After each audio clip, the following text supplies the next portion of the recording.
everyone. This episode is going to be a bit more off the cuff. We didn't prep a ton for it, but if only there was a book that helped prepare for the adventure that is this episode, where we're talking about the new Dungeon Master's Guide on the next episode of the Vanguard Chronicles.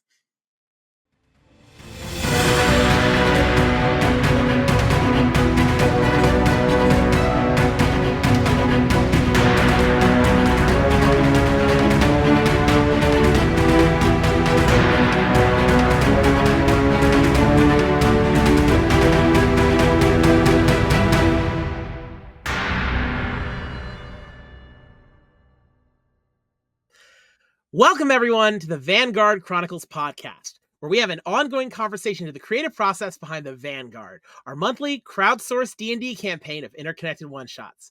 I'm one of the hosts and Dungeon Master of the Vanguard, Nathan, also known as Spark Ascendant, and I'm joined, as always, by my co-host, friend, and fellow Vanguard DM, Sean, also known as General Grom. It feels like it has been 50 years since we last recorded. How are you doing, General? I'm doing great, Nathan. I will admit, yes, it does feel like we haven't done this in a while. Welcome to those new listeners, but our older listeners, yes, we're back. We've had a bit of a detour, so to speak, because we have focused so much on Tabletop for Chop, which was, you all saw at the beginning of the month, was a fantastic event. We raised almost $15,000, which is mind-blowing to me, and thank you to our community, all for Children's Hospital of Philadelphia. It was a wonderful event, I will admit. Yeah, so we're gonna do a quick recap on that. But before we do, just for those of you who are listening, today's topic, we're gonna be talking about the Dungeon Master's Guide, the 2024. Got mine here, the 2024 Dungeon Master's Guide, which just released a week ago as of this recording. Again, it's been a real busy month for us. In fact, this is going to be a really special episode because we actually we're recording things out of order for us right now. We actually just had our podcast planning session that we always do before we record, and as we were starting to talk, we realized, honestly, this is just kind of a raw discussion, and there's some nuance we want to get into. So we just hit record. So after we do our little recap of Tabletop for Chop in a second, we're just going to cut into that, and you guys can just hear our actual, you'll also get a peek behind the scenes at how we do things here at the Vanguard Chronicles, as far as how we, start to prep things. But yeah, we realized that this conversation is too good to miss. So we decided to go ahead and record it and share that with you guys. So stay tuned for that. Yeah, Ryan's going to join us a bit because it is part of our planning session, and it became such an organic conversation. It made more sense to just let you guys hear that than try to go back and redo, in a way that didn't feel as natural as this one does. So, yeah, definitely stay tuned for that. But as we, again, we make our plea for the charity, extralife.org. It's important to us. Yes, we've raised a lot of money in our Tabletop for Chop event, but we still have our 50-50 raffles at our regular events. When you come out, and the themed beer tap is ways to continue to give back to this charity through the game that we love to play. And yes, you have Golden Alchemy crafts. You can go pick up your dice trays. If you haven't, I hope you have, because I think they're awesome. I've got a few things I'm going to tease, but I'm not going to let in on about Golden Alchemy, working with them with a couple other ideas. We have some the t-shirts. Obviously, that store was a limited run. That was really fun. We'll reopen Martha's again, probably at some point next year with some new merchandise and stuff. So that's on the docket.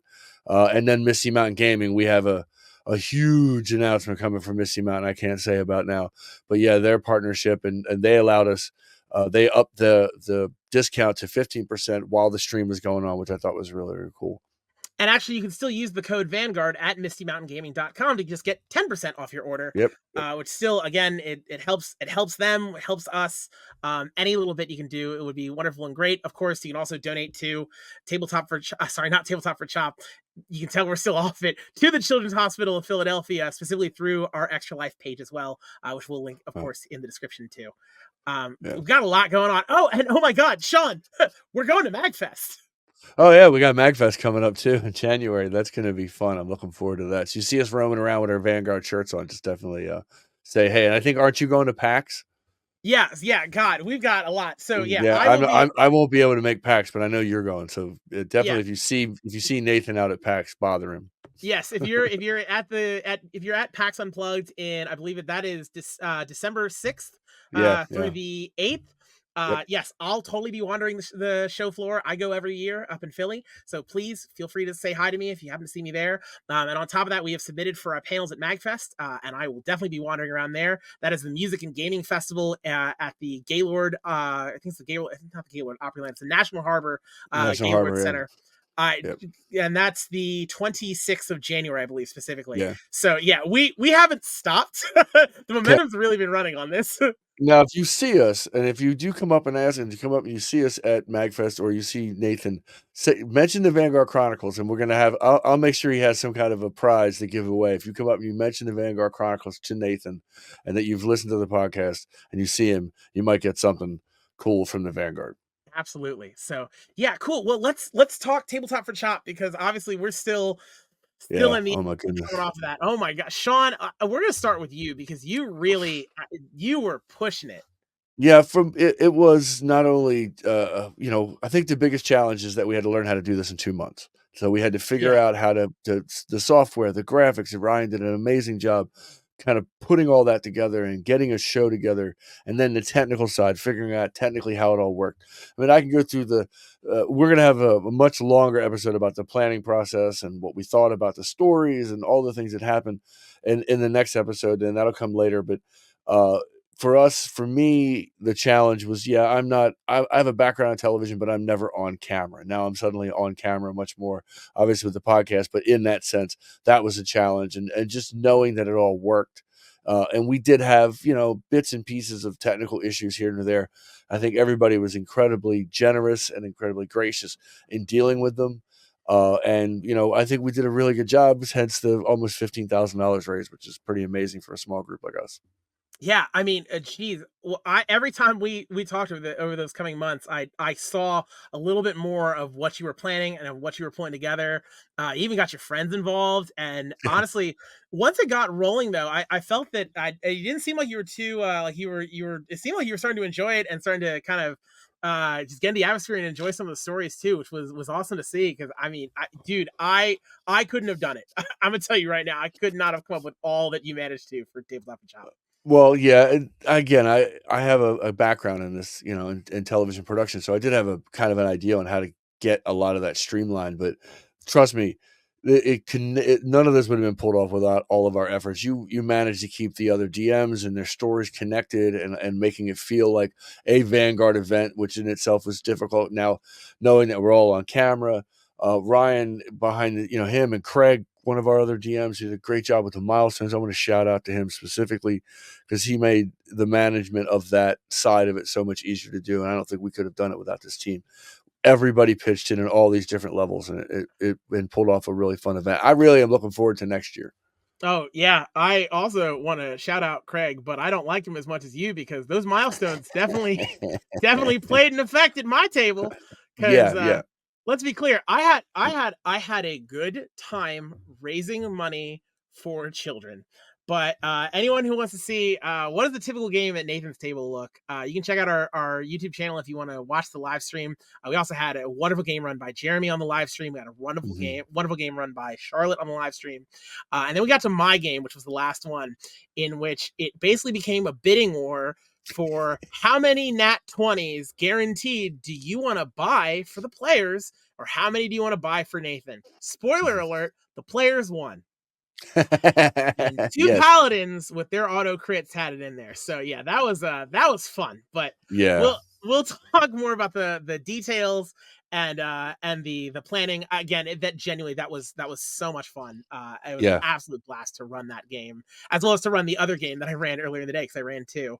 Well, Um, yeah, that was another challenge. You had to end up running 2 games, which, again, running 1 game in a Vanguard session is challenging enough, and then having to kinda deal with the shenanigans that were thrown at you constantly.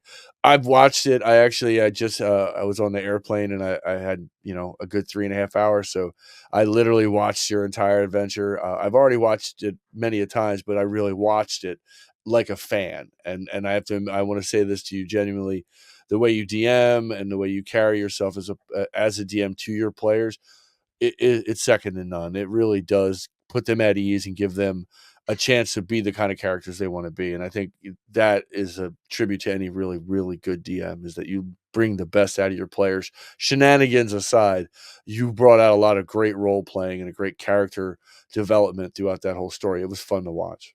Yeah, well, I think they were also having fun because there were 2 paladins with auto crits on there. But Well, we'll let the fans and our viewers watch that and enjoy for ourselves. But yeah, all in all, it was a great time. And God, what was the final number? It was 13,000 and what we raised? during that day, it was the final total was it's basically 14. 14,000. Oh my Yeah, goodness. because we actually tallied all the final numbers. And yeah, it was just over $14,000. I think it was just a stunning amount.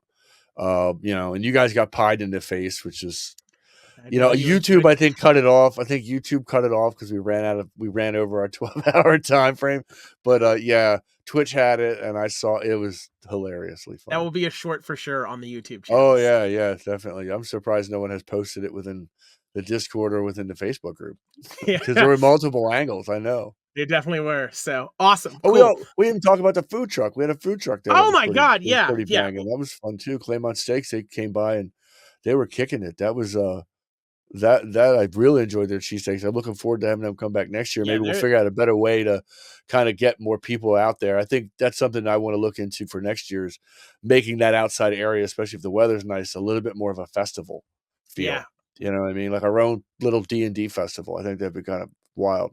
God, and oh my God, and the graphics we had from SyntheticOak Oh on God, yeah. Etsy, I like Yeah, God. his contribution was amazing. Holy Lord, yeah. So we'll probably think of a lot more people that we need to thank for sure. We're going to talk about all of that in detail, and we'll go a Oh lot more yeah. again through the planning, through the story threads. Our best behind the scenes podcast episode we can do that will be our next episode. Yeah. But I think at this point, hey Sean, even though we already did it, for continuity's sake, I am excited to get to our conversation. So again, for anyone that's a little bit different than we normally do, we just started having this is our natural conversation we do for our podcast planning, and partway through we realized this is going to be the podcast. So let's get in Ryan. Let's cut to that, and yeah, everyone, here's our thoughts on the 2024 Dungeon Masters Guide. And you were saying you had us looking on page 9 of the 2014 book. Right. So just for reference, if we're recording this and showing it, I have the 2014 side by side by my beautiful cover, my alternate cover As do I. 2024. Right. I don't have Gorgeous, I just gorgeous have my work. 2024. Sorry. Okay, cool. Just gonna go So, with it. and looking at it, I told them both to open up 2014 page 9, and the first thing that this guide or this book says is a world of your own. Mm-hmm. And it starts with the big picture, right? And this world is magical. Gods oversee this world. It's new, it's known, it's ancient. What type of world is it? Okay. Mm-hmm. That is chapter 1. That's a page 9. So when you open this up and if you're a brand new DM, this is what you're greeted with. Strikingly, 2024, page 5. It gets to it even faster. It says the basics. And the very first headline is, what does a DM do? Right. And Nice. that is the juxtaposition and the stark difference in the approach between the 2014 DMG and the 2024 DMG. Now, there's a lot in both, and eventually it gets there, right? Mm-hmm. But if you told me we're 5 friends, we're 4 friends, and you get to be DM today, and I opened up this book and I had never played D&D before, I would say F a bunch of this. Like Right. this is too big. It's overwhelming to begin with. Right. Right. If I picked up this book, I'd start off with like any other book. Okay. So what do I got to do? What am I in this adventure? Got you. So the reason we started on this conversation and this thread was we were trying to talk about what for our notes, what our initial like summary, our hot take, right? Our bullet point headline at the top. And I think at first off, we all agree, that like this is a better book just in general. And one of the points I had made is I think if someone were to ask me if I think you needed the 2024 player's guide and the 2014 player's guide, I'd say only at this point only get the 2014 player's guide if you like a collector, you really want it, or even if you want like one of the subclasses. If that's your jam, cool, by all means go for it. Otherwise, I think the 2014 is completely obsolete at this point. Talking the player's guide. For the Dungeon Master's Guide, I think definitively the 2024 is better. That's inarguable, and it's so leaps and bounds that we have to have a nuanced discussion, right? But I think the 2014 is still worth it. Not as much, right? Because you get a lot out of the 2024, but the 2014 still has value. And the way I had specified it, and then Ryan disagreed, which is why we were trying to talk out exactly how we convey this and why we thought we just put on the recording now, is I had said the 2014 DMG feels more like a resource book, whereas this one feels, and that word feels is carrying a lot, like a guide. And then what I said that got really contentious between the two of us, actually between me and both of us here, is the 2014 I said feels more like a reading book, and the 2014 feels more like a reference book. But like, I still like, it's also, the 2024 is also really good as a reference too, and that's why we're trying to find a way to strike this tone here. But I think what you pulled out at the very beginning is a really good one, a really good point to kick off on, Sean. Sorry, Ryan. Sean, I'm thinking Sean, so I'm going to go to you. Sean, what are your takes on this? Well, I mean, again, I'm a little 50-50. I agree with you, Nathan, that the difference between the 2014 and the 2024 is that the 2024 feels a bit more like they captured the word guide, Dungeon Master's Guide, as a way to kind of help you figure out some things you didn't have to think for yourself. What I do like about 2014 is that it is, because of that referenceability, it allows you to explore a bit more of the homebrew world. You get a bit more mechanical. You understand the mechanics from 2024, and you can homebrew. And it seemed they left stuff out on purpose. I mean, not necessarily, but the things they left out got flourished in with homebrew. People figured out ways to make their games flourish within these guidelines. I think this 2024 kind of covers so many more things when you get into like the bastions and other ideas that were homebrew probably for some people, when they thought of doing certain things. So I like the new book. I like the layout. I think it's way more inviting for new DMs. Like as much like Ryan said, that you open the book up, it's like, well, what do I do? Because that's usually the first giant question is, what do I do as a DM? And it is a daunting task, no matter how you look at it. But if you approach it in a much more inquisitive sense, I think it gets easier. And that is one of I'm so glad you said it. The bastion system and some of the other rules in here feel like the kind of things people have been doing in homebrew, because legitimately, I call the 2024 a side grade in some areas, because there are some areas where I feel like they kind of trimmed out a little bit, and there are things that I personally liked, which again is where I feel the need for nuance. But areas where I feel like they really added are specifically, like, you can feel the lessons learned over the past 10 years of 5th edition in some of the areas that they have expanded on. I highlighted one because I want a good example. The 2014 book, you get on page 266, they talk about fear. Mm-hmm. And it's 2 paragraphs long. And it's basically like, hey, sometimes there might be something that makes the character scared. Have them roll a wisdom check, and then they'll be frightened. And that's it. That's all they have.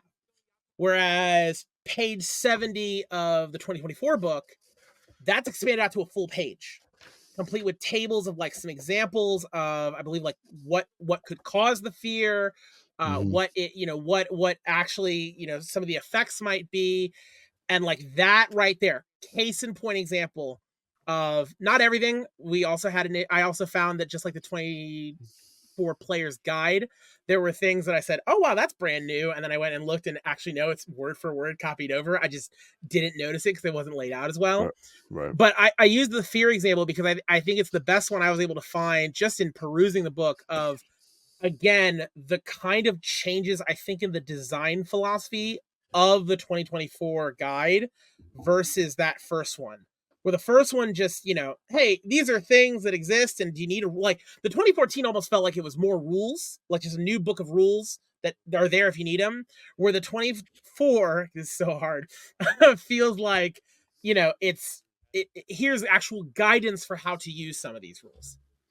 Right, I agree with you there. That there's a lot more guidance on how these rules can be interpreted, or the easier ways. I'm saying easier, but the more common ways that these rules can be interpreted, especially DC checks, because we all kind of make them up on the fly.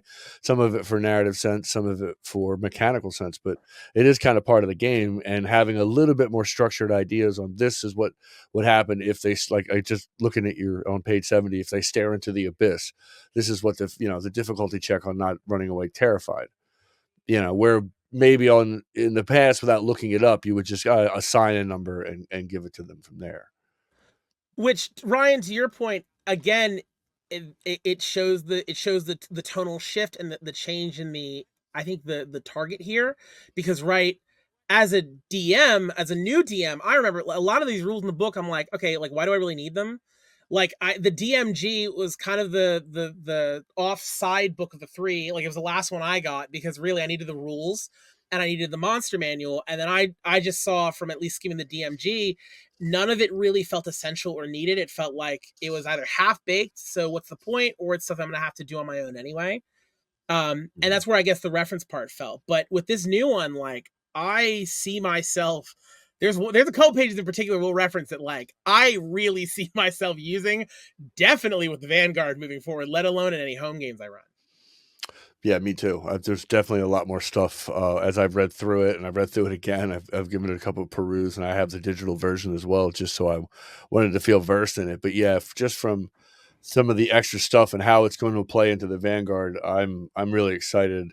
I mean, when we talked about the houses, when we designed this, as it kind of grew organically, we've always talked about the houses were mainly symbolic. They didn't really have much of a mechanical flavor or any kind of real impact in the game, and now they do. And I think that is going to be a huge boon to our players. I think it's going to explore a lot more areas in certain things that we had talked about, but we hadn't really tried. The whole new RP channels in our Discord, I think, they're ridiculously cool. Like to me, just watching that kind of happen was really neat, because it was part of the idea of the guild dispatches was to continue the role playing in between sessions. Well, actually, you know what? Since you brought it up, my next thing I was gonna say, like, what are some things that we like out of the new book? But I mean, this is the Vanguard Chronicles podcast, so we might as well talk about the big thing that is most directly impacting the Vanguard. So why don't all right, who wants to take Bastions first? Who wants to talk about them? I think Ryan should talk about it, because he kind of pushed Laren, one of our DMs, to really develop this system and kind of knows it a bit better than I do. Yeah, Ryan, why don't you kick us off with Bastions? Both, actually, your take on it, your read on them, because you are one of our regular DMs, as well as just now how we are implementing them into the Vanguard. Yeah, I'm going to apologize for people that are looking at this, listening to this. You're going to see a lot of eyes down instead of eyes at the camera. It's because we have reference materials in front of us. I've got pages and books here, but the Bastions was a really welcome surprise. It was one of those things where you could have easily put this in the player's handbook too. Right. It's kind of a crossover bit between both, and it's not deserving of its own reference material. But players themselves, I think, take to anything that buffs them. Right? Well, yeah. And if you're saying, and everybody, I mean, listen, if you were an old school World of Warcraft player, or any MMO player, right? One of the things that just intrigues you in any sort of MMO, and make no mistake, we've likened what we do at the Vanguard very similar to Dungeons and Dragons multiplayer, mode. Obviously not online, unless you do count our RP channels and some of the other stuff that's in Discord. But every player would say, I want my own house. Can I get my own apartment? Right. Can the guild get a place where we can just call our own? Mm-hmm. Right? It is a what was a Critical Role? Was it Castle Grayskull? It was Grayskull, right? So yeah, right. A full-on He-Man reference. We wanted Grayskull in there. That's our new place. So when they put this in there, it felt supernatural. Yeah. And the Bastion system for us was one of those ways that we can give player agency, not just to the full guild, because you have to remember, when we're talking about the Vanguard, we're not just talking about the 42 people that show up on a month-to-month basis, or the 50 people that show up on a month-to-month basis. We're talking about the unique 90-ish people that are participating in the entire experience itself. And some of them can make a session, some can't. And they all get this amazing new boon called Bastions. And Bastions, for those of you who haven't read, are basically facilities within your house and facilities within your, specifically the player house, but the way we do it in the Vanguard is within the guild houses. And they have different tiers that offer different bonuses, and they basically grow as the players grow. They offer better tiers of things that you can do. Not going through the full set, but they have turns, bastion turns. You can command bastions to do things. So it's a wild, fun way to explore your own home, but for that home also to actually give you some sort of in-game benefit, right? That you can choose to do every, I think it's like 7 days or something like that. Sounds A about bastion right, turn yeah. is. So what we did was we took those and we tried to basically translate them directly. So each house now in the Vanguard every month gets to vote on what facility they want to choose the boon from. Right. And we've done some direct translations, but we've also kind of modified it because it doesn't quite work out exactly. Mhm. You know, it's not a one-to-one. So Yeah, well, again, most of the stuff we do is an adaptation of an idea, and the players, our communications with them, and watching them get really excited about how that can play into the Vanguard stories and the Vanguard concept, I think is pretty cool. I know we tweaked it a little bit, but I also think it's really cool because this bastion system has allowed us to kind of solve or kill two birds with one stone. Because we talked months ago at one of our DM meetings before we got graciously buried in planning for Tabletop for Chop, which again, as we probably said in the bumper before this, our next episode will go more into the planning and details that behind that event, which again was awesome. But the big thing with Bastions that really the big thing it solved was we were talking a while ago about how we wanted to make it so our players in our campaign, since it's every month, you might not be at the same table, you'll be at different tables, you might not even be able to be there every single month, there could be all these complications. We wanted to continue to find more ways to make people feel connected to the world and the story, since it's not your typical game where, hey, I'm connected because it's at my buddy's house every single day, every week, and we come back every day, dear Lord. So we were talking about Rides to upgrades. Tiamat in 21 days. Jesus, she's coming. But we were talking about, Speed having run. different upgrades that players could get by completing quests. So one of the ones we had was one of my NPCs. They helped out. Because of that, he gave them an artifact, an item that he crafted himself called Teedley's Lucky Find, a little magical coin that gives them 1d4 temp hit points every single session. And that was a reward for a quest that was completed. But I can almost guarantee you, just that being an example, a lot of players don't just, it's a thing I tell them that they got and they're like, oh, cool, but they don't know the story behind it. And so Bastions added not only another way to give that kind of upgrade progression, but because of the voting system that we're implementing and the fact that it's not quite the way it's written in the DMG where each player has their own, it is they all belong to a bastion and vote on what action that bastion takes. Obviously, it's untested. Spoiler alert, we just dropped these rules to our players a week ago. But I'm really excited for the ways I think it will further create an avenue for our community to connect with each other, to role play, to feel invested, and in the same ways that I imagine it's doing for regular people's campaigns.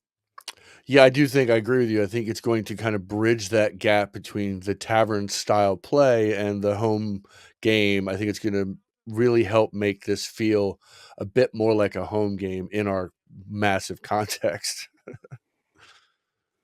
Yeah, the whole system itself is, I think, it was very well received, in its initial bit. Now, the execution could go wildly off, but again, this is what we do. We put things out there.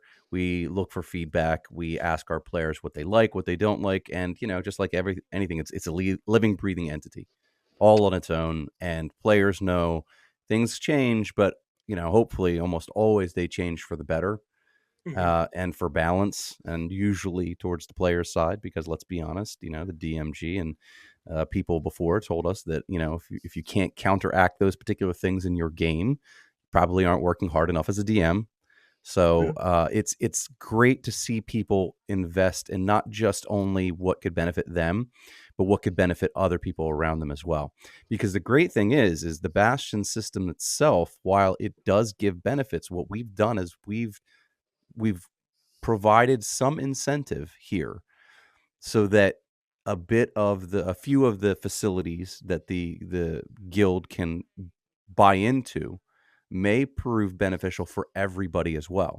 One of the other things that I really, really like that I think is probably going to be incredibly engaging for our community is to tack on to the end of this. They didn't just come up with facilities, they came up with events. And some of the facilities actually have unique tie-ins with these events. They don't really map one-to-one, like I said, with our group. It's not necessarily easy to translate, but the one thing that we were able to translate is things like attacks on the Bastion facilities. So one of the things that we're going to begin to incorporate at the end of our events is rolling a D100, which is on page, I think, 350 of the new DMG, right? Yeah. And this is a like guild-wide event that's going to happen, and the choices that are made on which facilities a particular house chooses will have direct consequences, and they could result in Bastion facilities kind of being shut down over time. So I like that they took this just one step further, right? They said, yeah, okay, great. Have a guild, or sorry, have a Bastion, have a house as your players. Sure, Vanguard, each house can have facilities that they choose from, but there are consequences and impacts. I mean, that's stuff that we always love about D&D is that your choices have direct impacts on the world around you, Right. It really feels like the difference between like the tool. I keep wanting to say like, oh, it feels like a toolbox, but I described the 14 book as a toolbox too. And I'm like, what's the difference? Like to me, it's the difference between when I went to college and my mom gave me a bunch of hand-me-down cooking utensils that she doesn't use anymore to use in my kitchen space, and when I lived on my own, and then I went to the store and I bought the ones that I specifically wanted because I'd used the kitchen for a while. Like it even has that hodgepodge feel versus the intentionally designed feel. Um, I'm finding the exact way to word this has been such a challenge. Sean, I know another thing that was really impressing you. Actually, it was impressing all of us. Honestly, this might be the dorkiest thing that all three of us have DMs have ever gotten so excited to talk about in a book before. But boys, it's page 8. Yeah. Yeah. It's like one of my favorite parts. Yeah. Sean, what's page 8? Well, it's a logical way to prep. It's all about prepping, and I think it's one of my. As soon as I hit that page, I was like, "Oh my gosh! If you have this much time, do this. If you have this much time, do that." And I was like, "That is so good, and it's so helpful because a lot of us just kind of at first figured our own ways of doing it, and some work better than others." Literally in our own episodes of this show, when we were talking about session prep and planning, like we referenced the Matt Colville video because that's how I learned to prep. Finally, I'll still reference the Matt Colville video because it's just a really good video in how to prep and prepare a session. It's specifically a one shot, but finally there is an actual Wizards of the Coast product that actually specifies and gives good advice, usable good advice on how to prep and plan. It is almost as if it finally teaches you as another player at the table, because the DM is a player, how to play the game. I agree. It's kind of funny that it does have that, that it took 10 years of the original, from 2014 to this point to kind of work that out. But yes, it is one of the most helpful parts of this book, I will say. Yeah, and I gotta give a shout out to, since we're talking about resources, in 2024. I won't say it was the first time, but it's baked in. It's right at the front, like we talked about. The lens, the scope of what you're viewing the 2014 book is. Here's a universe. Congratulations, build this. Make it. This is much smaller, and it starts you in small increments. But shout out to Michael Shea. Return of the Lazy Dungeon Master book right here. Right. This was kind of your, hey, if you don't want to be mired in detail, and if you're, got that paralysis by analysis feel as a DM to begin with, start with doing this. Now take that and cut it in half, and take that and cut it by a quarter, right? If you're doing this, you're doing too much. And I mean, you take a look at that book, that's slim, right? And it's slim for a reason, but they did a fantastic job of kind of capturing the essence of that starting on page 8 for new DMs, right? And giving them just a simple focus and say, listen, this is really all you got to do. The rest will help. Then if you have more, do this. And then if you have more, do this. It does a faster job of getting you into the part I like about DMing, which is the creative element of it. Right. I like, there's a one take I heard from I think it was Pointy Hat on YouTube, was he said the 2014 felt like it puts more of an emphasis on world building. Whereas the 2024 puts more of an emphasis on storytelling. And I was like, is it really storytelling? Because like, no, you're storytelling with both. But what I almost feel like it is it sets you up for the cool storytelling element, right? It gets to the cool stuff quicker, and not the, all right, well, we got to set up a Pantheon and we got to do no, buff that. What stories can I tell with a Pantheon of gods? What, not just, oh, here's all the lore for the different planes. No, what kinds of stories, what adventures can I run so I can get something up and running and create it quickly? And like, oh my God. that's definitely what I thought was much better about this book, is it gets you up and working and get you up and playing. It's a little bit more emphasis on you as the DM and what your role is in playing this game, and not necessarily just being the rules arbiter or the narrator or the weaver of worlds, which is fun. I mean, that's what I truly enjoy, is the unfolding of a story and giving your players enough narrative rope to do what they want with, but also still keep the story that you essentially want them to experience kind of come into play. And I think this book does a better job of getting you as your responsibilities as the DM, as the extra player, but it also helps you interpret that between you and your players, like how to get your players to get you to feel like you're playing as well. You know what I mean? It's a good point, and it kind of segues into, it's like you've got the 2024 handbooks, and you could say, okay, which part are you going to play? You're going to be a player, you're going to play DM, right? You take a choice, and then each of you get a book. Here's your book. Right. 2014 to me likens it to, okay, which one of you are going to be players? Okay, here's your book. Go read it in another room. Now that we got the plebes out of the way, right? The peons, you go in your room. Here's the world building experience we're going to give you. And it's almost like, here's your God book, son.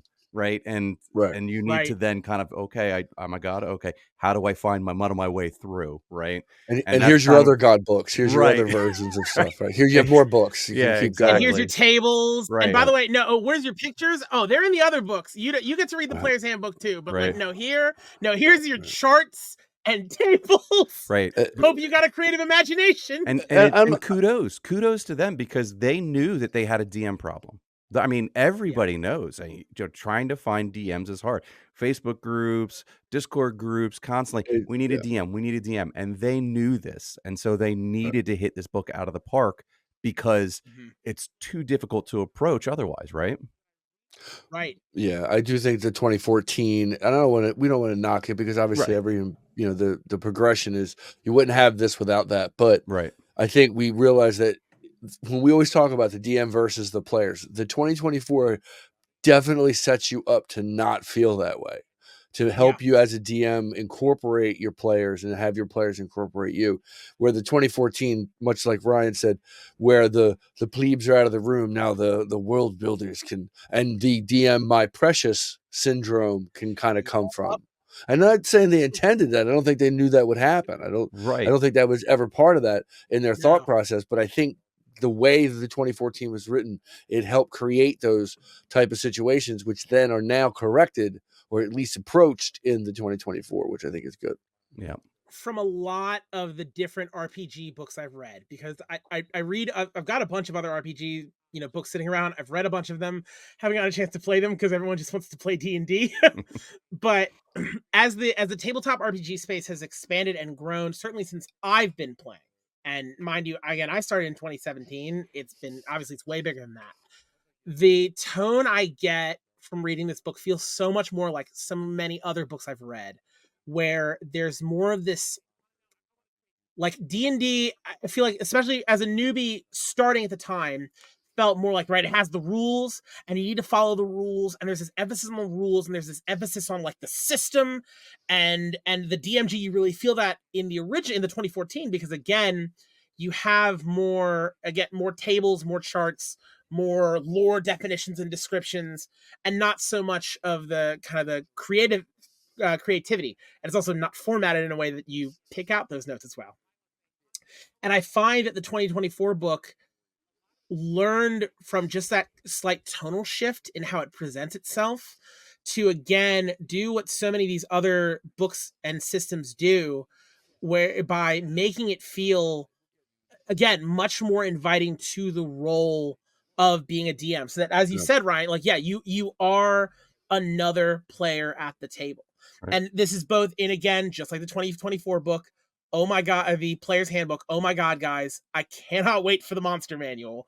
But right, the number of things I found in this book where I said, oh wow, that's brand new, and then I went and checked the 2014, and no, it's not. It's just the way it was written, the way it was formatted, the fact that they use italics a lot more in this book, and different font sizes or pictures to highlight it. Like, all of those things go so unbelievably far to making this book something that you can pick up and hand to anybody, and they can start to read it. And really, the same way you would by getting character ideas reading the PHB, you can get story ideas reading the DMG. And I just never had that in the 2014 book before. Definitely. I agree there that there really wasn't that much, I don't know, seed planting, inspirational ways of like, oh, I can take this, and this is, oh, I like this because it allows me to think like that and build on this idea and write better stories. I think you're absolutely right. The 2014 was much more mechanics driven, much more table driven, much more.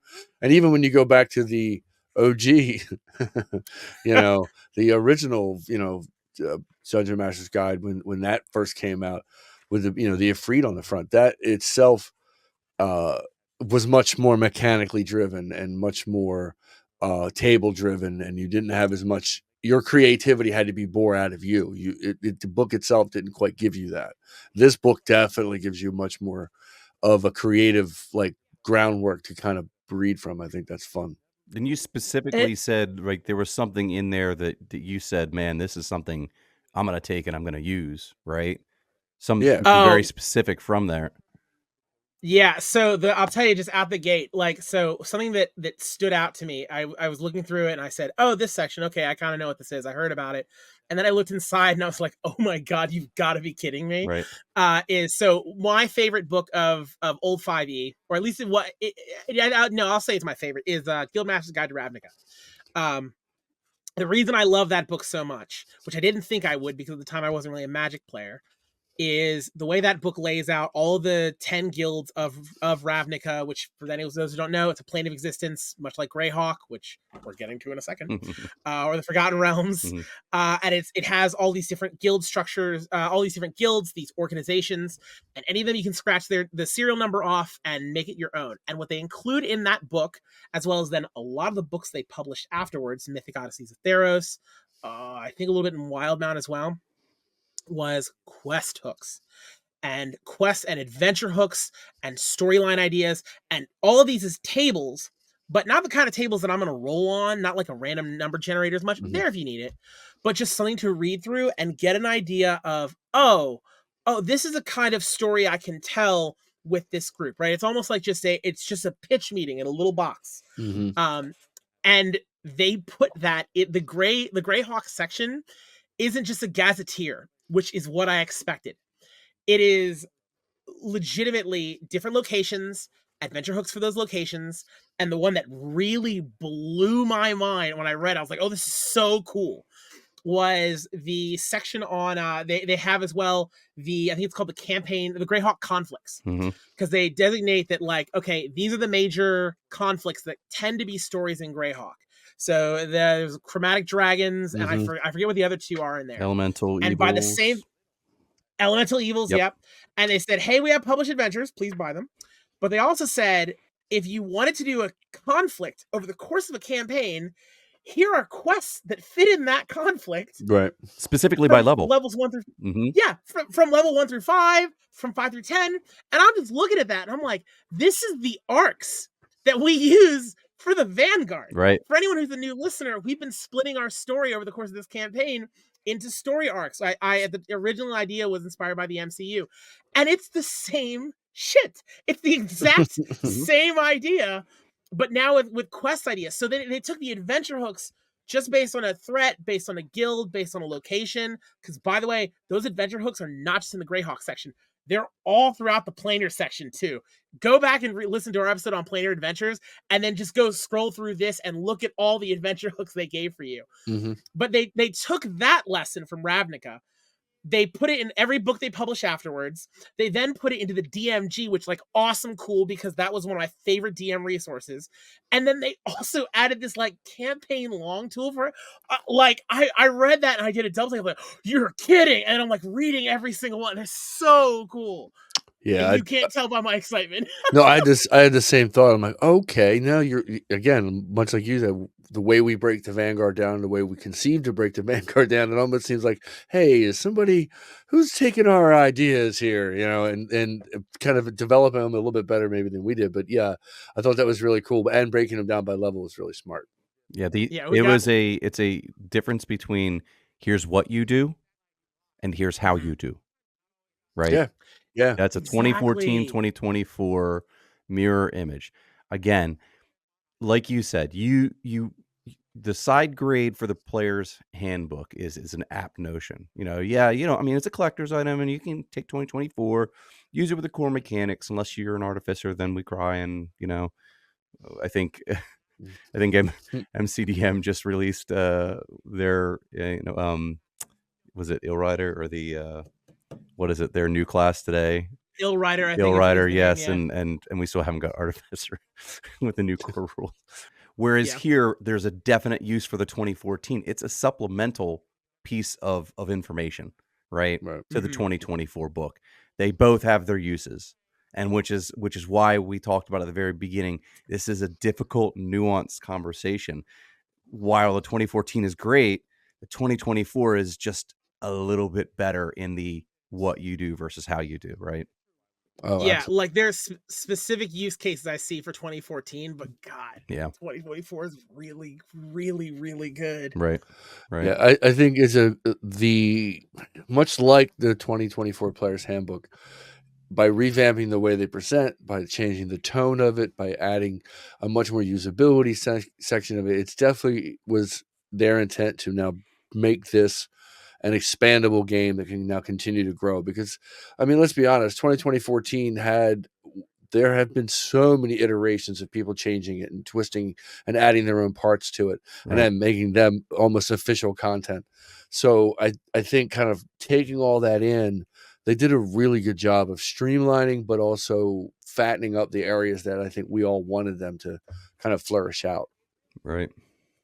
And like when we talk about side grade, so I think one of the two big areas I think where some people might find issue that have been cut out of 2024 or that still reside in 14. So we'll call these one is all a different kind of side grade. They definitely trim down on dungeon creation, lot fewer references and tables and stuff there for you to be able to generate something. This is what I mean where I say 14, I think is still a valuable reference if you want those resources.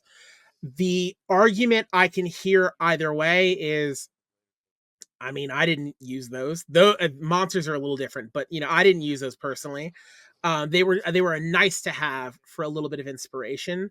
But I think the way more people create dungeons these days for 5th edition, I know it's the way I do, is again, it's emphasizing on that storytelling element first. Mm-hmm. And so again, it makes sense why it isn't the emphasis or the focus, because now that the book has been out for 10 years, like we talked about in the Player's Handbook episode, kind of like, the problem with Kickstarters for games that put out expansions immediately when the game hasn't even been out yet.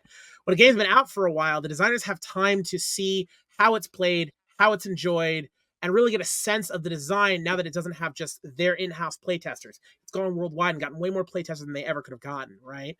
And you can see that in the choice to cut out some of those Dungeon Master tools. Also because they're still available online. It's just for a first-time DM experience.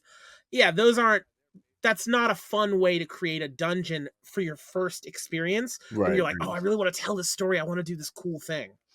Yeah, I think having a little, again, there's a billion battle maps. There's a billion maps on the internet. And as that has exploded over time, you don't really need to figure out a way to create a map.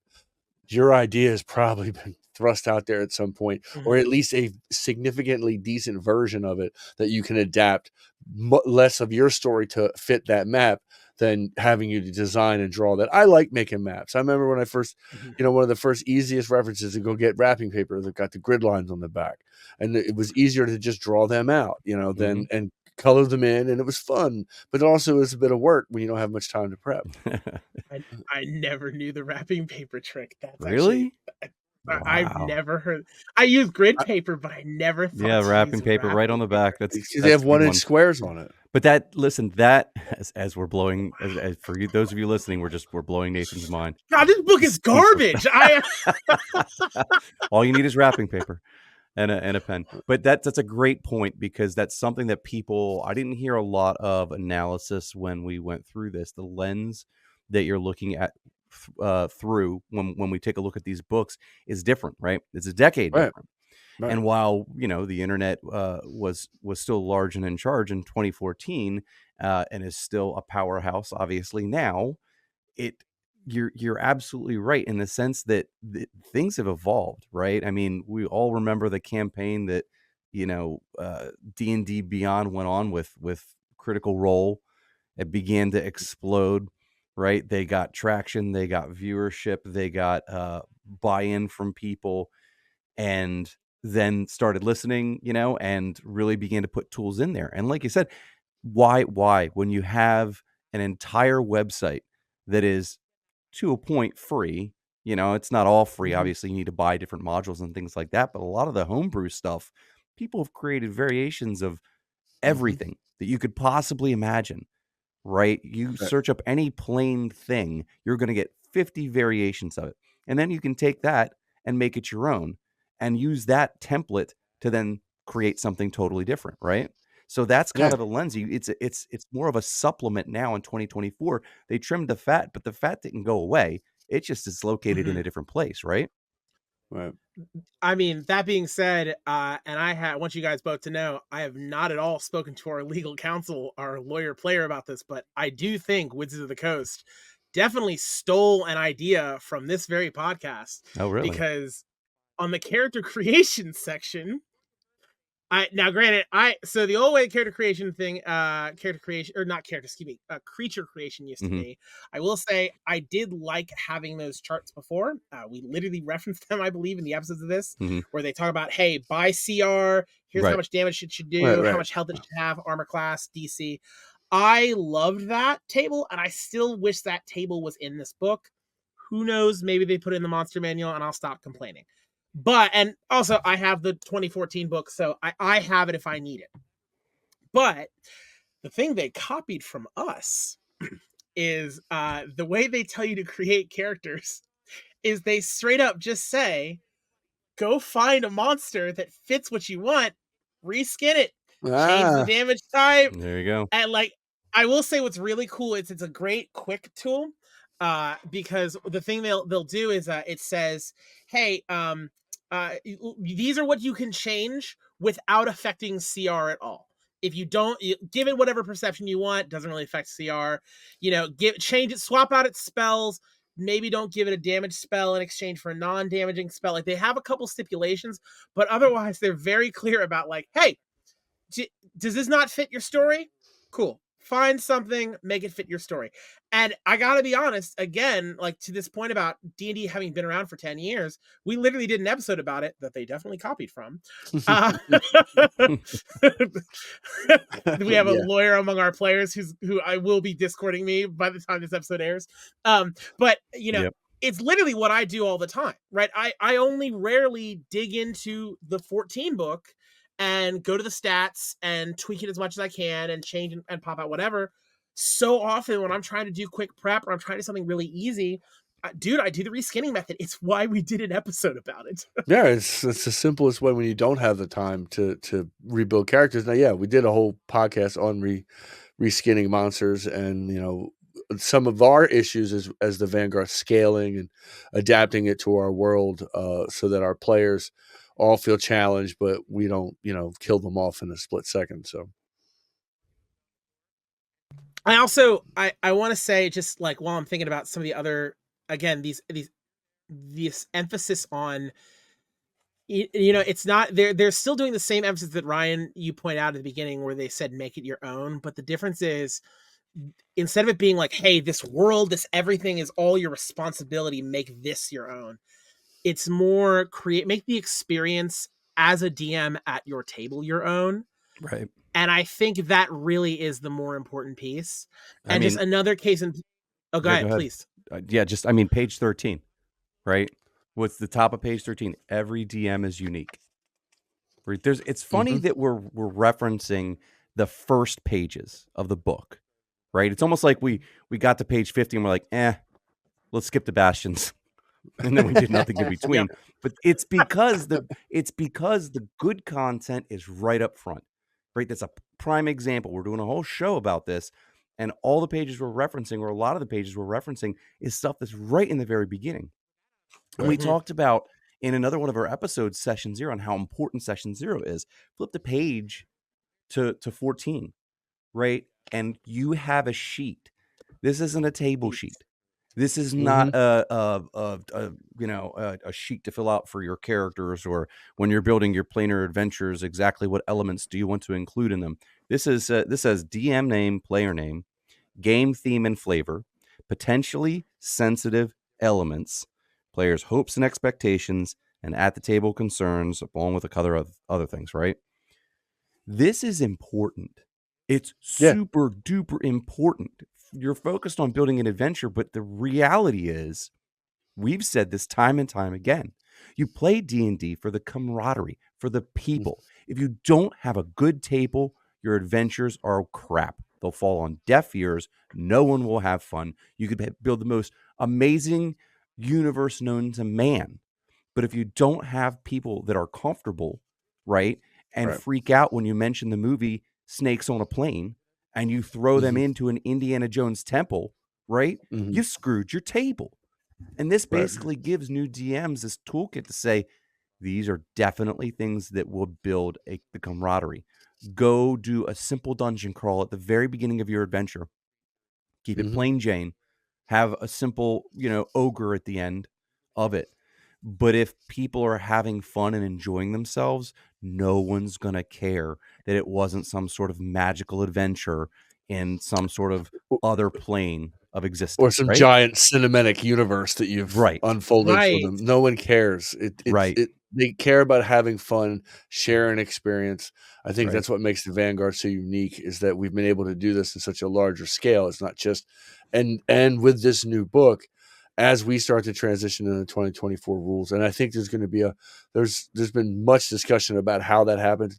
I think Wizards of the Coast put something out, like a way to help people transition from old rule. I think I just saw that on their website. I'm not sure if I saw that on D&D Beyond. Yeah. But that's, they're thinking about this idea of, how do you transition over and how we're going to transition. This book definitely helps lay that out a lot better. It's going to make it a lot easier for us to do. Yep. And like they put that up at the front, and then again you feel it through the entire book. Like the section on there's like 2 pages on how to handle death. Yeah. Right, even down to, I was like, this is the other part. This is what I was talking about too, about how it feels less like the rules are this sacred. It's the system of rules that you are the arbiter of. You are the referee. You keep this integral. It's like, nah, dog. Like you're telling stories with your friends, and they put in there like, hey, maybe for you the players are defeated, but they're never killed. Right.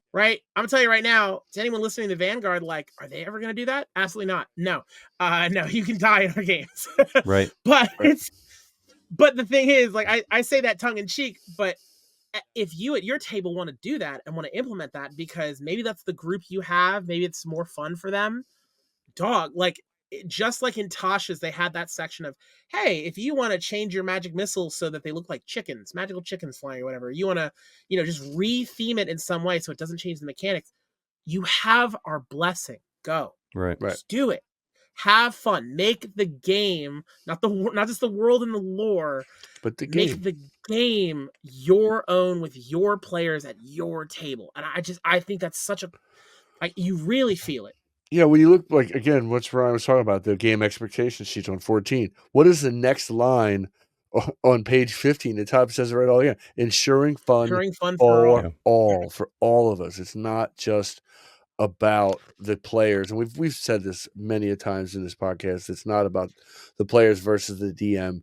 It is supposed to be a collective effort that's about having fun and sharing an experience.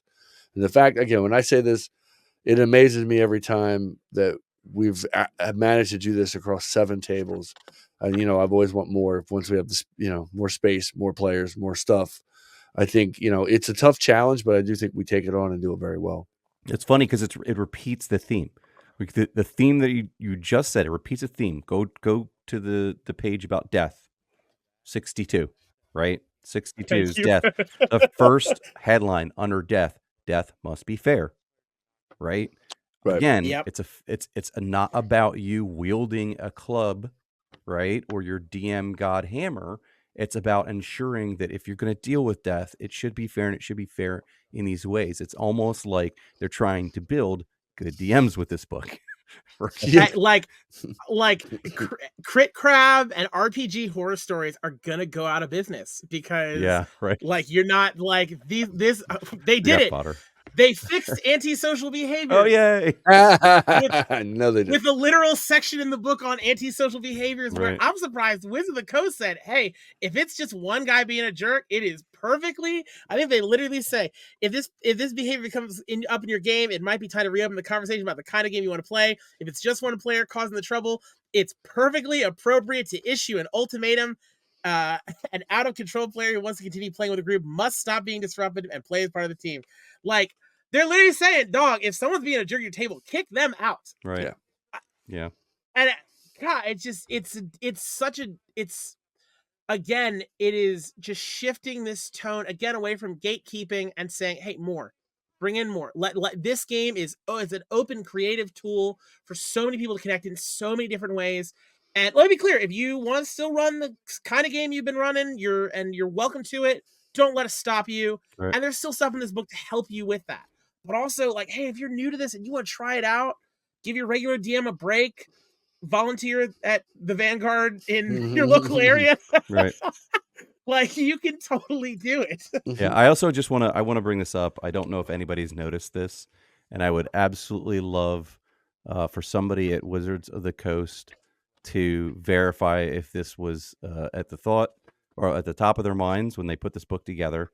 But just going back, comments earlier. What now?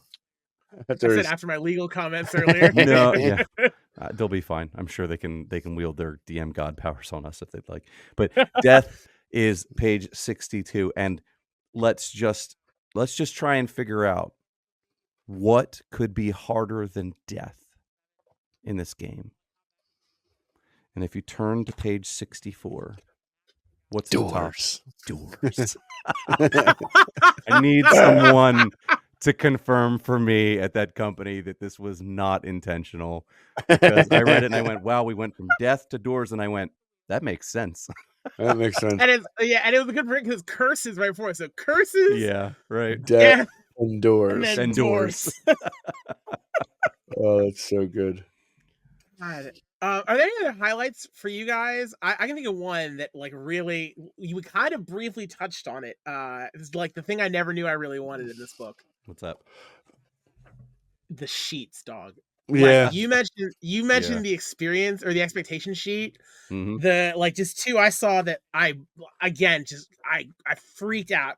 Anyone who is new to DMing who wants to know 2 resources that, like, I am printing out. Oh, well, one I won't because it doesn't suit my current cases, but I wish I had before. And the other I'm 1,000% about to print like 30 of. It's the magic item tracker on, I forget the page, but it's right in the magic item 19. section. Thank you. No, it's farther past that. 'Cause it's the magic item specifically, unless they put it in 2 places. Magic item tracker. And the magic item tracker, and it's the settlement tracker Uh-huh. on page 95. Oh, the settlement tracker I did see. Yeah, I did like that one. Oh my god, the settlement tracker, like, it is every time let me tell you something. Every single time I run a new session of D&D, and with the Vanguard, I got a lot to do. Yeah. If they are going to a new location and it is settled, this sheet is what I put down in my notes every single time. Defining trait, claim to fame, current calamity, who the leader is, noteworthy people, noteworthy places. Yep. Right. There's a couple of details they put on here too. Oh, the name, right? The notes on the village and or what kind of population is. And they also, I love the gold value of the most expensive item for sale. Like, all things players will ask you that you never thought Yes. of as a new DM. But the core section of this, like, oh my god, you don't need to prep, like, all right, who is everyone and what street do they live on? And here's your town map. No, dog, literally, this sheet, I'm about to print out a folder of them. It's Just on Ecoba settlement. Boom, done. 219 is your magic item tracker. I just found it. And then the magic item tracker, which Yeah, that's very handy. such a tool. So that one is to track. They give guidance on it right beforehand. How do you measure if you're giving too many or too few magic items to your players? And that sheet is it. By level grouping, by tier of play, boom, how many of each rarity item should they have so they total to about 100 items by the end of the game? I'm gonna tell you right now, I'm like confident there was no guidance like this in the 14 book. If I'm wrong, again, this is my point. Right. Because it's literally a whole reference sheet that if I were running a regular campaign and should I get to run one again, I am printing this out and I am using it. Because now that small piece, because my players always want more items, but I don't know, I'm just kind of going by feeling. Now I gotta, by the guide here, it says they should have enough items. I'll give them a couple more. I'm behind on my quota. Right. Now, Which is extremely helpful. This is really interesting because I did not see this the first time through. I am now interested. Please, Vanguard members, look up the magic item tracker. Depending on what level you are, I need you guys to fill this out and put those in the comments. See if we're that'd on be a track. great one, yeah. Or now we're not. I'll tell you that right now. Well, that's I will say that's as a party. The uncommon, yeah, we're probably definitely not on track. This is per party. Yeah, per party. Oh they're way ahead. Yeah, they're way ahead. I know everybody's got a very rare. After the charity, but yeah, that charity event really put you guys way ahead. Thank you. Yeah, it did. Yeah, well, that's what happens when you raise almost $15,000 for charity. You get a lot of magic items. Yeah. That's how it works. Yeah. No, those are good sheets. Basically, again, trying to put in less words and more formatted sheets, just kind of like your player character sheets have sections, boxes. It's almost like that built-in player character sheet, but for DMs when you're running it. So no, I'd say there are a lot of third-party people in comments, let me know if I'm wrong, but I know there are a lot of third-party versions of those type of sheets that just may not see the light of day. Each DM finds their own, everybody makes their own. Yeah.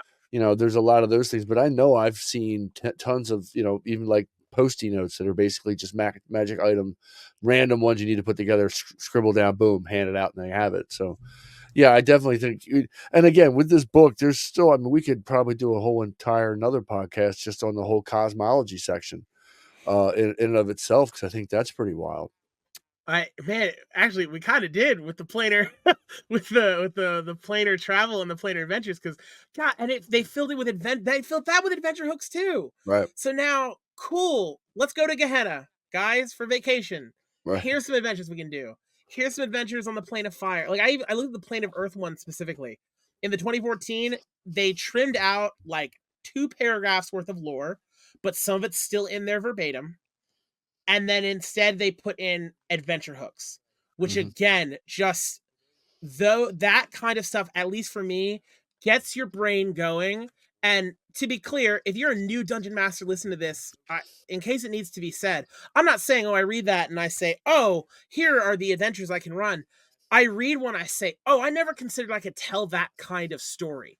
But if I added this character and I tweaked it and maybe it was like this instead, like it's all of these are just jumping off points Right. to get you creatively thinking about the kinds of stories and the kind of adventures you can set your players and your friends off on at your table. And I just it's the stuff that I love. Yeah, and there's other just small things like, if you look at there's maps, across there's 310, there's I think in 2014 there's maps in there, right? They have them. But the difference there is, a lead by a how. So if you look at Appendix B maps, it's not just maps. It's dungeon, Dragon's Lair, farmstead, keep, manor, mine.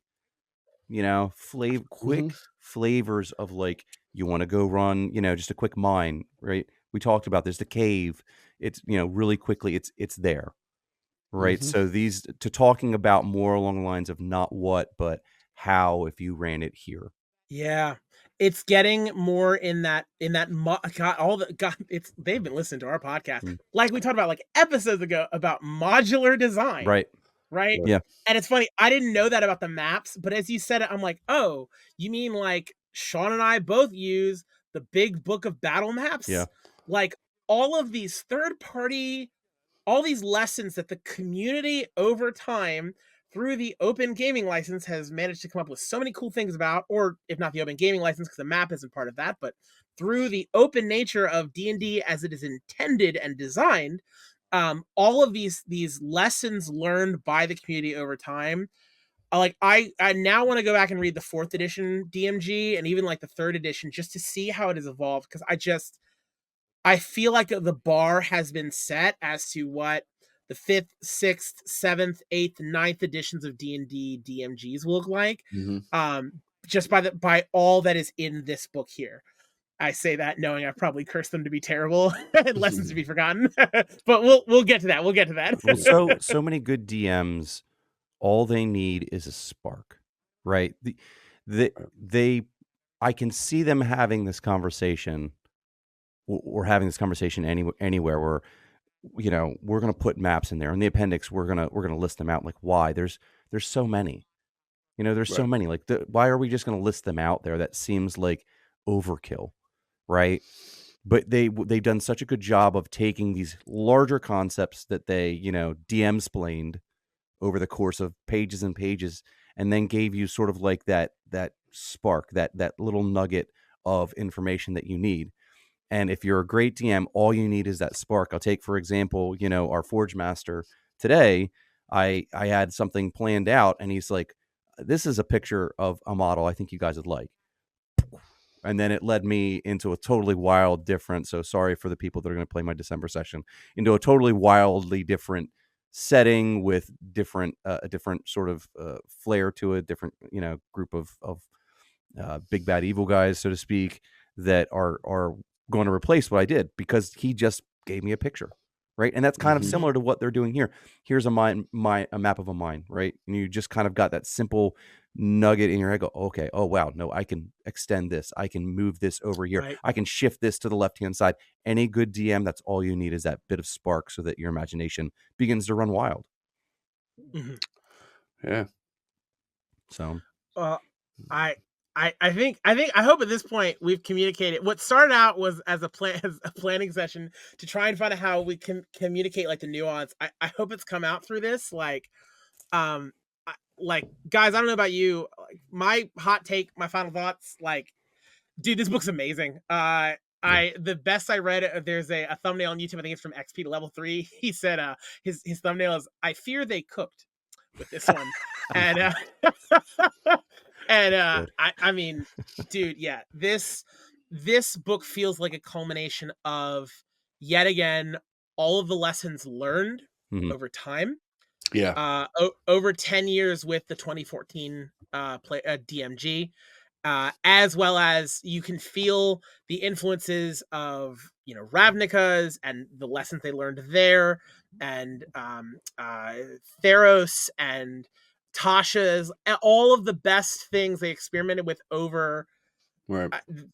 The first 5.0, it feels like they took those and put them into this book. And I although there's a couple things that I miss and that I will keep my 2014 book for, I think it's fantastic. But Yeah. what about you guys? My hot take is you're much exactly the same way. They learned quite a bit over the last 10 years from player feedback, from players playing the game, and what became more valuable to players, what's valuable to DMs, and all the information. It's much like Ryan said earlier, it is that much more focused on how and not necessarily what to do. It's a little bit more how to do it. And I think that makes this a great conduit and a great doorway for new DMs, I think. Yeah. What about you, Ryan? I agree. Nothing really more to add. Well done. I love the cover art. And we talked about the illustrations in Player's Handbook. The illustrations here too. Yeah. I had my our special team. one. Yeah, I had my our team special just one. killed it. They killed it. Anytime you Yeah. guys want to do free stuff for us, please let us know. Yeah. Please. Yes, we'll sign you up. And I'll say one more time as well, we should probably also thank our local store, because we all got this Yeah. from the Days and Nights. Thank you. Early. So not only did they host us for Tabletop for Chop and that amazing event, which again we'll be talking about next episode, Yep. but they also are where we got our copies of this. Just they've been a great partner for us through that, and helped us bring this episode quickly and got us to read it. Mine had Dr. Pepper spill on it as I left the event. I was so mad, but it's in good shape. We're good now. Oh, okay. I was worried if it survived. Yeah, I remember that. But yeah, again, Days of Nights, our local, it's the oldest, and as I think I've said, the most legendary gaming store in our area. I've been going to it since I was a kid, and it's great for the community, and our partnership with them has been fantastic. And yeah, Tabletop for Chop was a pretty wild event, and we will get into that. I think our next episode will be much more about the planning and how it kind of came to pass throughout the day. Yeah. So, well, then in that case, I think that pretty much spells out. Yeah, I'm checking our show notes again, so we're going a bit more off the cuff with this. But yeah, so next episode we will talk a lot more about the planning into Tabletop for Chop, all that went into it. We kind of went over our quick recap at the beginning, but we'll go over much more of the detail. As far as question of the episode, at this point, this book is so good for new DMs that I want to hear from new DMs or recurring ones. What is, just reading through this book, all the different adventure hooks, give me your two sentence pitch. What's an adventure that this book has inspired you to run, and a story that you want to tell? I just want to see what cool creativity has come out of this book, and because I know I'm buzzing if it's not obvious. But I can't wait to read that. Yeah. We're always interested, and we do read all the comments. So yeah, that'd be a great one. Awesome. So in that case, everyone, thank you so much for listening to this episode of the Vanguard Chronicles podcast. I've been Nathan with my co-hosts Sean and Ryan. Guys, thank you for doing this, and we will see you guys on the next one.